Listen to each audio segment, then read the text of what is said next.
Vamos a trabajar los síndromes clínicos relacionados con la ansiedad. Sabiendo y identificar lo que es la sintomatología de ansiedad y recordando que tiene que haber un reconocimiento en cuanto a la reacción cognitiva, fisiológica y conductual de la persona, vamos a ver ahora desde los manuales diagnósticos cómo vamos a definir que un sujeto tiene o no una patología. La ansiedad, como hemos visto varias veces, es adaptativa siempre que nos permite reaccionar hacia la exigencia de algún cambio que hay en mi entorno.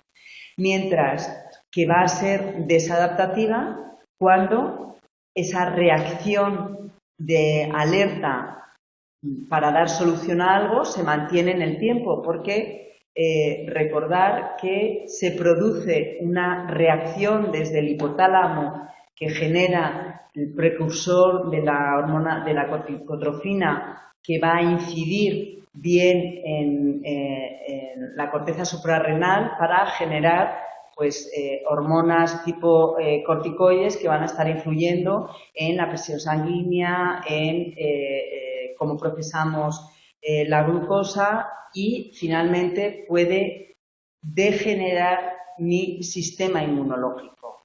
Entonces, prolongado en el tiempo, puede generar lesiones permanentes en el organismo. O sea, que estamos hablando de una patología que, si no la sabemos detectar y controlar, efectivamente puede tener unos efectos graves en la persona. El trastorno lo definimos por los síntomas de ansiedad, la ansiedad siendo la emoción de reacción ante un estresor. Entonces, cuando son irracionales y muy intensos, es cuando vamos a identificar el trastorno de ansiedad. Y normalmente, no siempre, se va a estar relacionado con la evitación. Si a una persona le genera ansiedad el estar en contacto con los perros y tiene un vecino que tiene un perro, pues va a evitar pasar por delante del vecino para que su cuerpo no tenga esa reacción de malestar. Hay un alto solapamiento de los síntomas, por eso podemos encontrar varios trastornos al mismo tiempo, pero siempre tendrá que haber uno que sea el principal. Las distintas categorías en el DSM-4 exclusivamente, por un lado están los trastornos de ansiedad, por otro lado están los síndromes asociados al estrés, como el trastorno de estrés postraumático y el estrés agudo, y el trastorno obsesivo-compulsivo. Entonces, lo que vamos a ver ahora son los trastornos de ansiedad. El primero de ellos, el trastorno de pánico. Aquí debemos diferenciar entre trastorno de pánico y ataque de pánico. Porque un ataque de pánico no tiene por qué desencadenar un trastorno. Un ataque de pánico es el sentir que me va a dar un infarto, que mi corazón va a estallar, que la respiración es muy fatigosa, que me mareo y que voy a perder el control. Pero no siempre tiene que desencadenar el trastorno. Como subcategorías, en el DSM-4 solamente estará acompañado con agorafobia o sin agorafobia. El ataque de pánico, ataque solamente, es ese miedo a esta reacción fisiológica, como el que me va a dar un ataque cardíaco. Este primer ataque normalmente va a estar... ¿Perdona?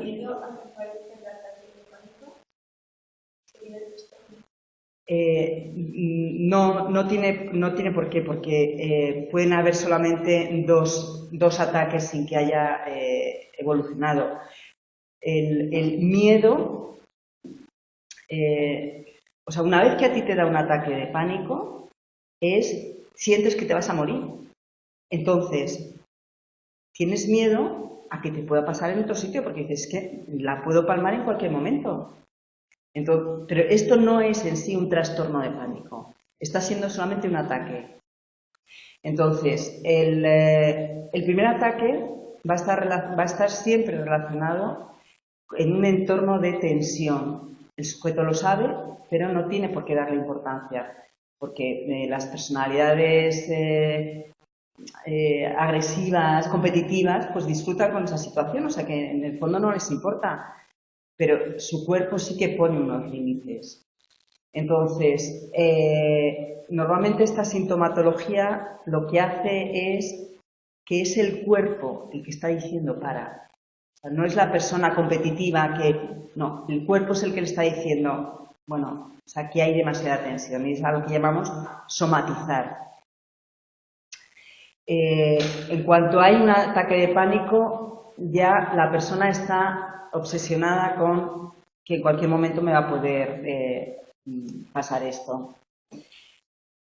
El síndrome de ataque de pánico, recordar que síndrome son sintomatología relacionada, pero que no constituye una patología.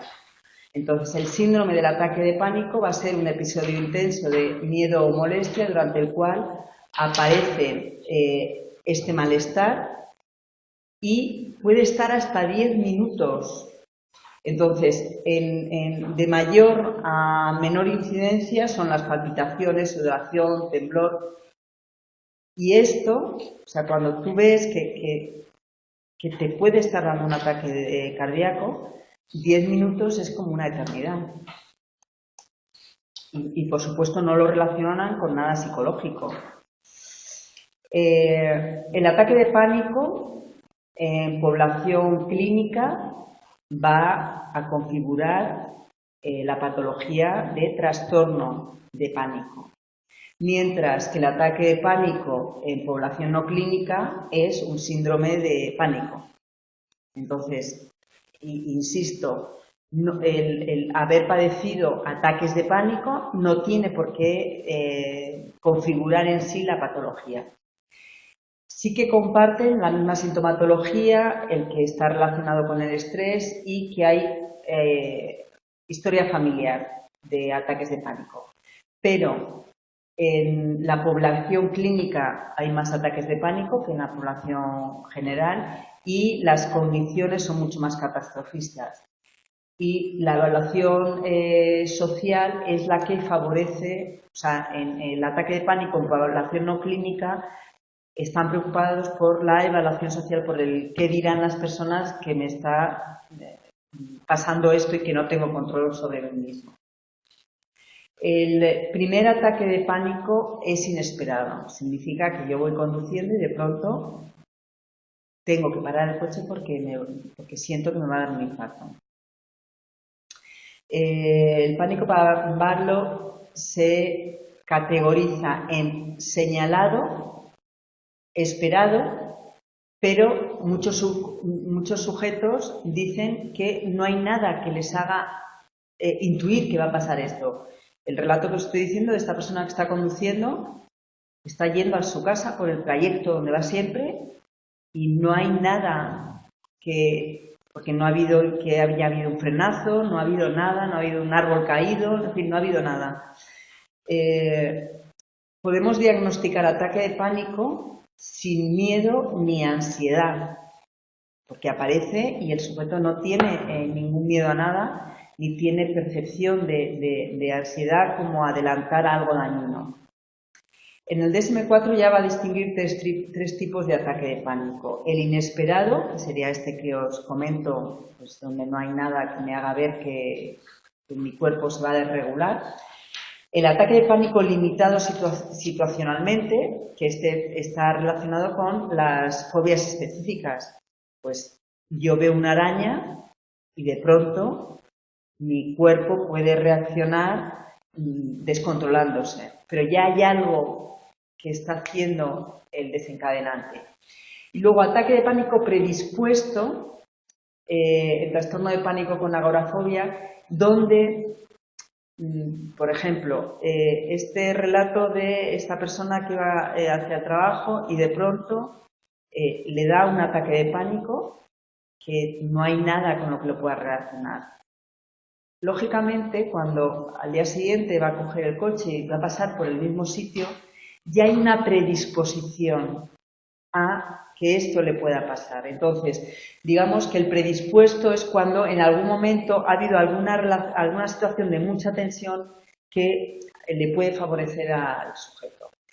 Y esta situación puede estar relacionada con agorafobia y también con fobia específica o social. El trastorno de pánico, ahora ya estamos en trastorno, ya es el síndrome especificado en el manual diagnóstico. Es solo de tipo ataque de pánico inesperado y no señalado. Tiene que haber ataques de pánico inesperado, recurrentes y... ¡Qué barbaridad! Hoy estoy con los estornudos. Y al menos tiene que haber un ataque al que haya seguido durante un mes como mínimo de esas quejas por tener otro ataque, preocupación o cambiar, o sea, tener cambios de conducta por el miedo a tener el ataque. Esto, un mes no es nada. O sea, la persona que piensa que se ha podido morir, un mes no es nada para que se te olvide el qué es lo que me ha pasado. O sea, he estado a punto de morirme, con lo cual es muy habitual el que se pueda desencadenar. ¿Puedes llegar a morir? No.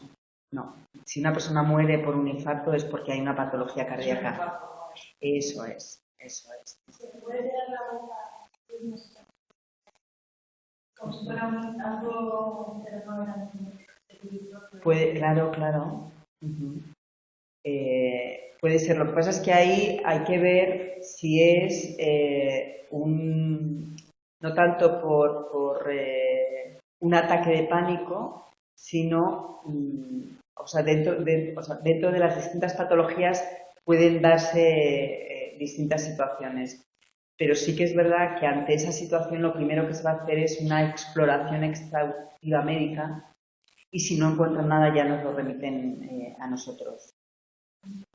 No hay nada, ¿cómo va a ser? Claro, lo mental es mucho más difícil de entender que algo...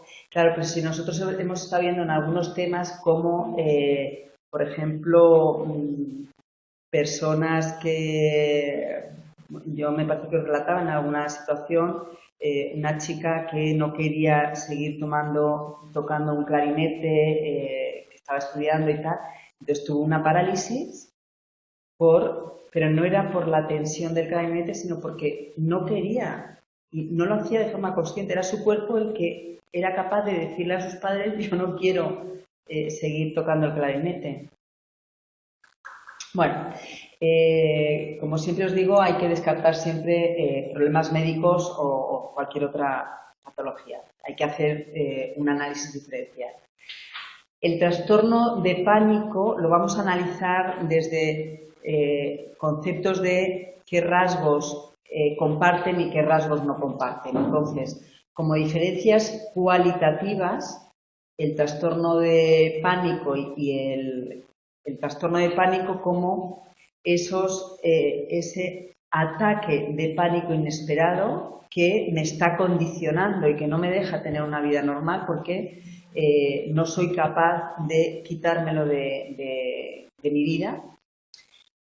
Pues vemos cómo el ataque de pánico asociado al trastorno de pánico es inesperado y se puede dar en ciertas situaciones, como por ejemplo en un lugar concreto o cuando estoy conduciendo, y hace que se conviertan en ataques de pánico predispuestos situacionalmente.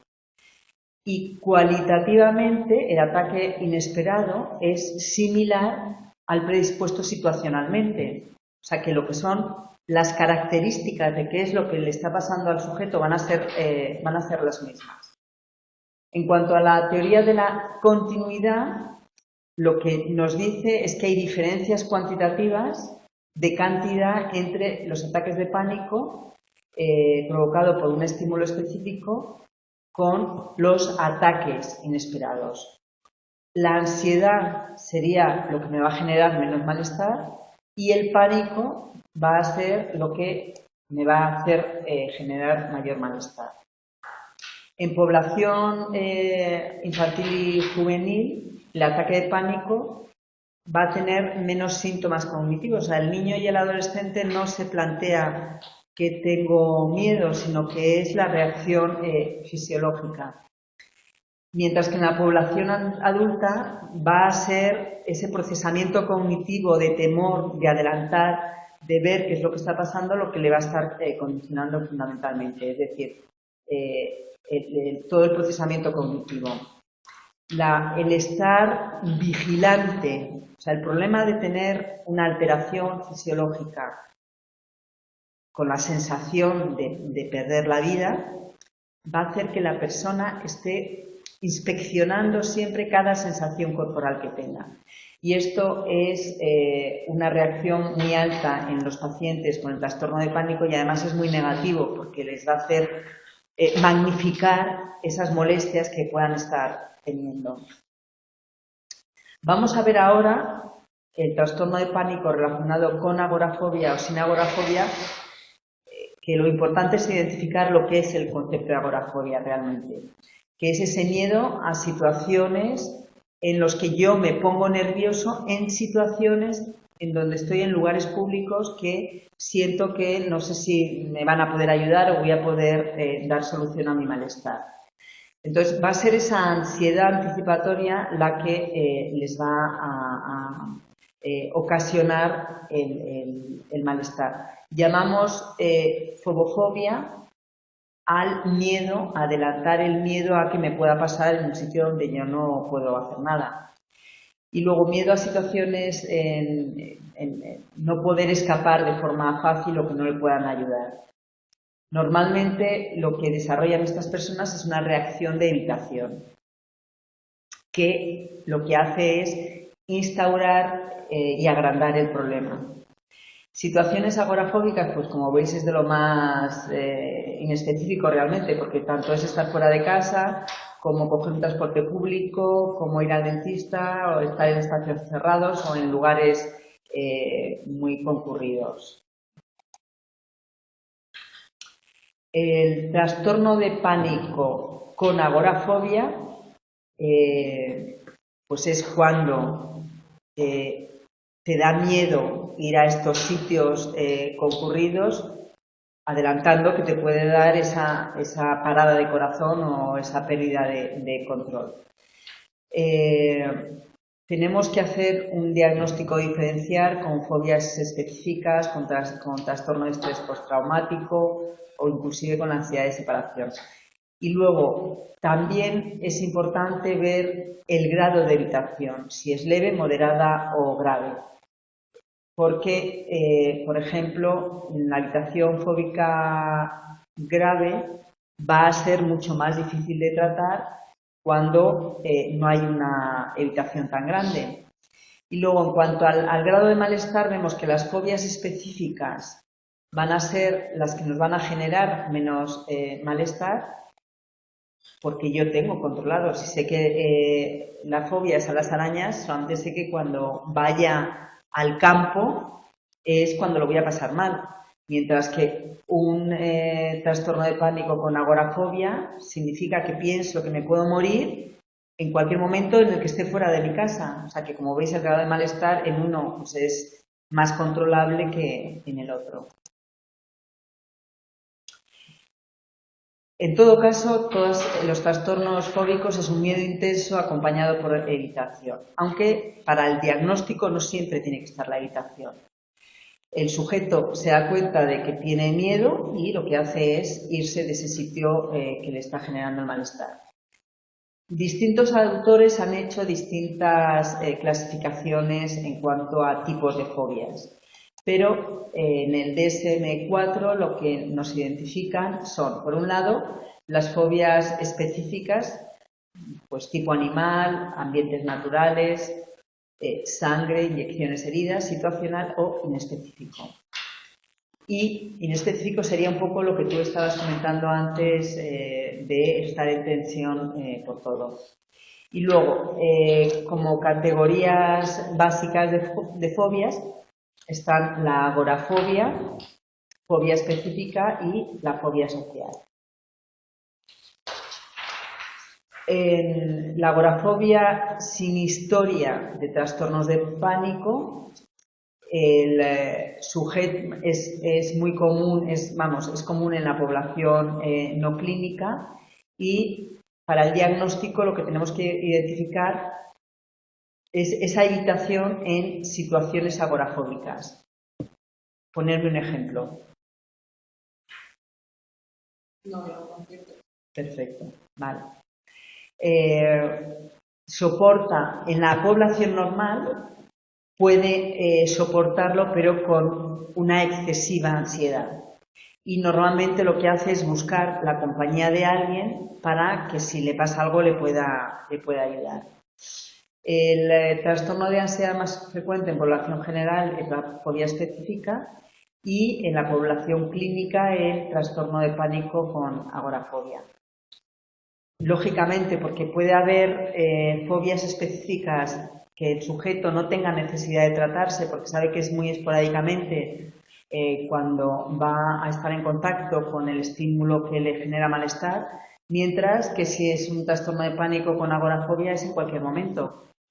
Luego también en el manual diagnóstico agorafobia lo vamos a diagnosticar siempre y cuando que el sujeto tenga contacto con ese estímulo fóbico. Es decir, por ejemplo, una persona que viene con fobia a conducir y vas a trabajar con esta persona, como me ha ocurrido en una ocasión, y cuando te pones a trabajar resulta que el coche no lo coge nunca.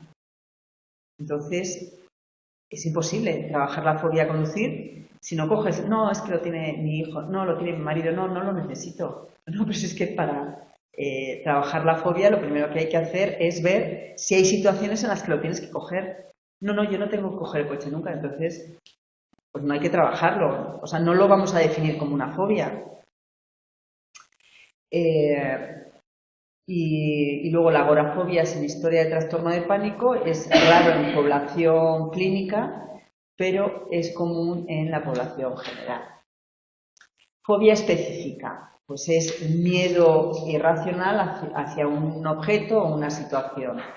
La reacción es inmediata y puede producir el ataque de pánico, pero será un ataque de pánico producido por esta situación. Es la fobia que produce menor perturbación y en la infancia hay muchas situaciones en las que el niño tiene reacciones de fobia a cosas específicas. Por eso es muy importante que los padres normalicen esta situación.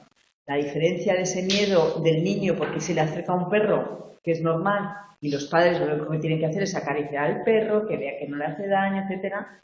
Bueno, si es un perro que no tiene peligro y va con su dueño, claro.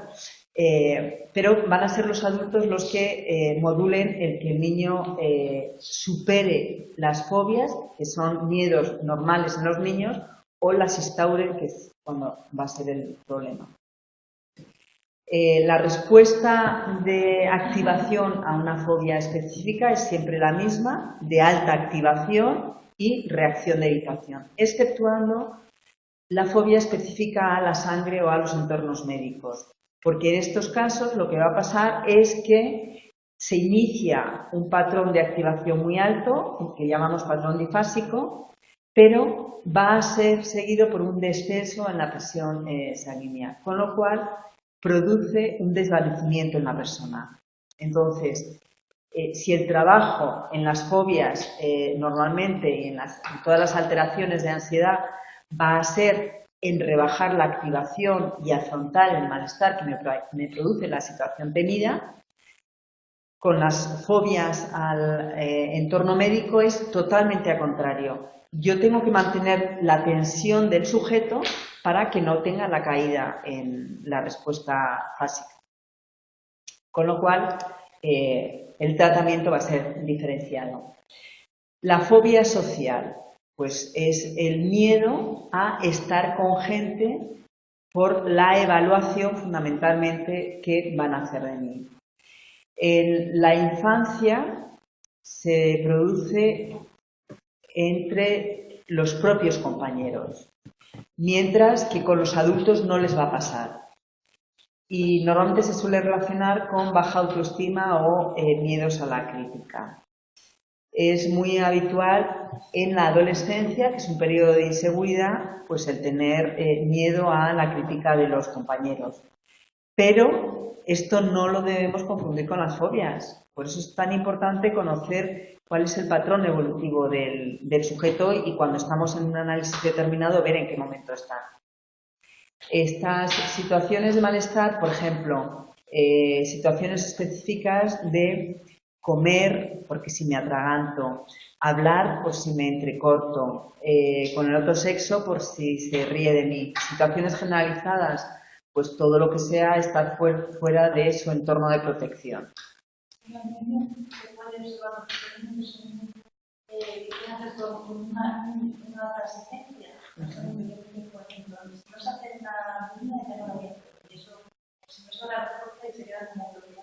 Claro, claro. Ten en cuenta que es una reacción de malestar porque no consigo llegar a la exigencia de que todo esté perfecto.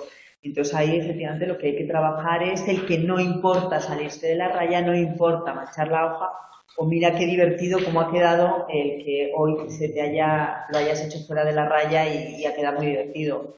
Y además trabajar con la risa, que es el antídoto a la tensión.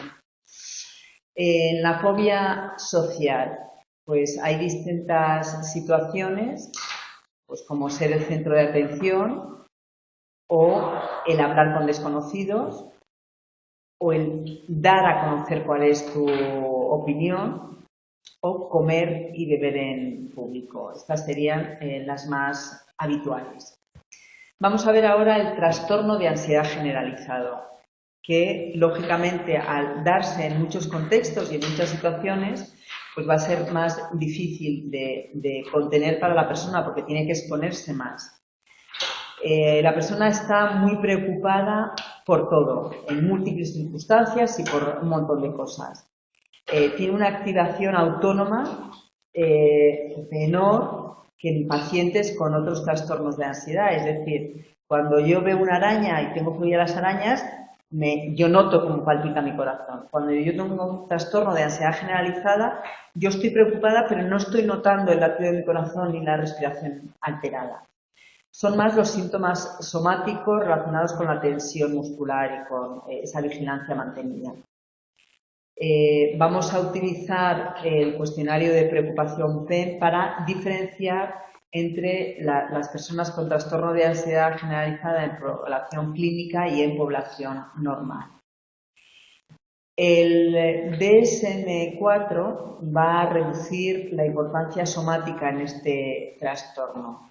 Entonces va a identificar la ansiedad y preocupación excesiva más de 6 meses en distintas actividades.